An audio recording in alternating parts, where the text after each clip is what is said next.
Hi நண்பா நம்பி வணக்கம். தேர்தலுக்கு முன்னாடி தான் தளபதி விஜய் அவதூறு பரப்பி விமர்சனம் பண்ணீங்க. தேர்தல் முடிஞ்சதுக்கப்புறம் அவதூறு பரப்பி விமர்சனம் பண்ணிட்டு இருக்காங்க.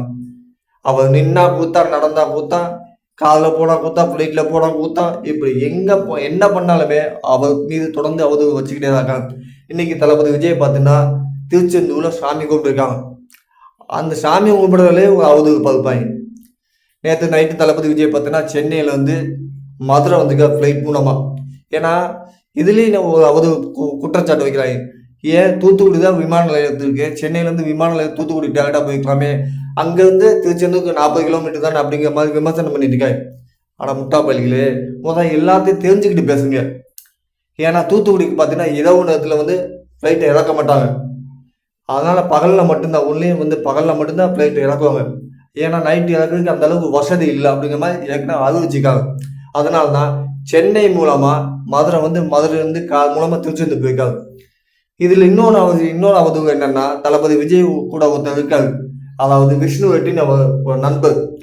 இது வந்து ஆரம்ப காலமே அவர் வந்து காலேஜ் ஃப்ரெண்ட்ஸ். இவன் வந்து ஒரு ஜோசியர் ரஞ்சித் பண்டேட் அப்படிங்கிற மாதிரி ஒருத்தர் ஜோசியர் இருப்பார். அவரை நினைச்சுக்கிட்டு பேசிட்டு இருக்காங்க.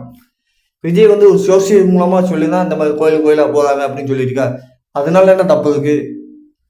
ஜோசியர் சொல்லி கோயிலுக்கு போகிறது என்ன தப்பு இருக்கு? அதுவும் எந்த தவறும் இல்லையே. எல்லாருமே ஜோசியத்தை நம்புறாங்க. அது மாதிரி இவரும் நம்புறாரு. கோயில் போகிறதுல எந்த ஒரு தவறுமே இல்லை. அது மாதிரி விஜய் ஒரு கிறிஸ்டின் எப்படி கோயிலுக்குள்ள போறாங்க அப்படிங்கிற மாதிரி விமர்சனம் பண்றாங்க. எல்லா வழிபாட்டு தலங்களிலேயும் விதிமுறை ஒன்று இருக்கு.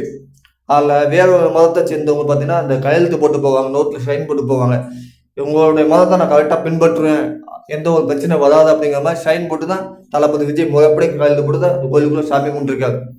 இது நிறைய வீடியோலாம் சோசியல் மீடியாவில் ட்ரெண்ட் ஆகிட்டு வந்துட்டு இருக்கு. இது கூட தெரியாம தொடர்ந்து அவன் மேல இன்னும் அவதூறு பார்த்துக்கிட்டே தான் இருக்காங்க. என்ன காண்டுனா 75 வருஷம் கட்சியும் 50 வருஷம் கட்சியும் கதை விட்டுட்டார் மனுஷன். அந்த காண்டில் தான் இன்னும் தொடர்ந்து தளபதி விஜய் மேல வன்மத்தை கட்டுறாங்க. எதுவாக இருந்தால் நாளுக்கு அப்புறம் சம்பவம் இருக்கு.